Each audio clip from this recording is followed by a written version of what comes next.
Pro democracy tycoon Jimmy Lai was sentenced to 20 years in prison following a landmark national security trial. He was convicted of conspiracy to collude with foreign forces and publishing seditious materials.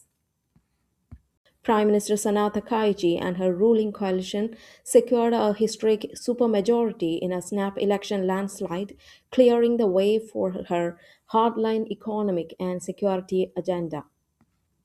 Center left candidate Antonio Jose Seguro has comfortably won the presidential runoff, defeating far right populist Andre Ventura.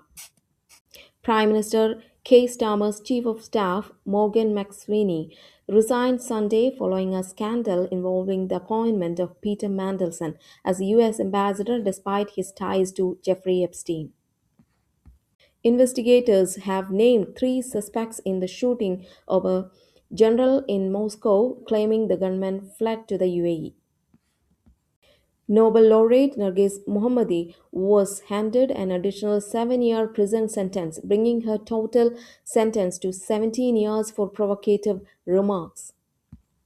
Storms Martha and Leonardo have caused widespread flooding, displacing thousands and killing at least 4 people. Several high profile opposition figures, including Juan Pablo Gunipa, were freed as the government seeks to improve relations with the US. Following NSA Ajit Doval's visit to Ottawa, India and Canada have agreed to a shared work plan for national security and law enforcement. This marks the first major step in rebuilding ties since the 2023 diplomatic crisis.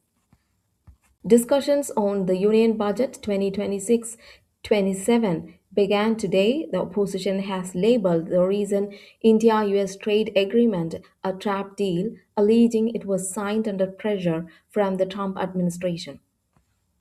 Counting of votes for 12 Zilla Parishads and 125 Panchayat Samitis is underway following a 68% voter turnout. Prime Minister Modi hosted the ninth edition of his interaction with students, warning them not to let technology enslave them. PM Modi concluded a high priority visit to Kuala Lumpur, vowing no compromise on terrorism and signing agreements on semiconductors, defense, and healthcare.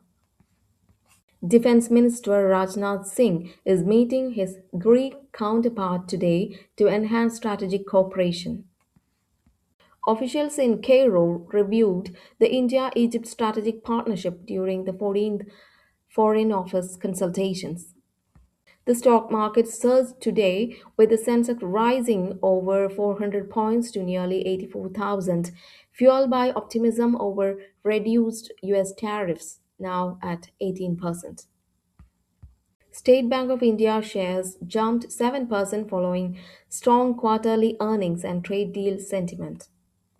The rupee rose to 90.44 against the US dollar. 24 karat gold is trading at approximately 1,56,590 per 10 grams in major cities.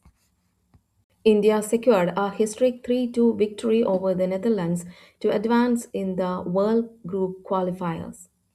Pakistan is expected to decide within 24 hours whether to boycott their match against India.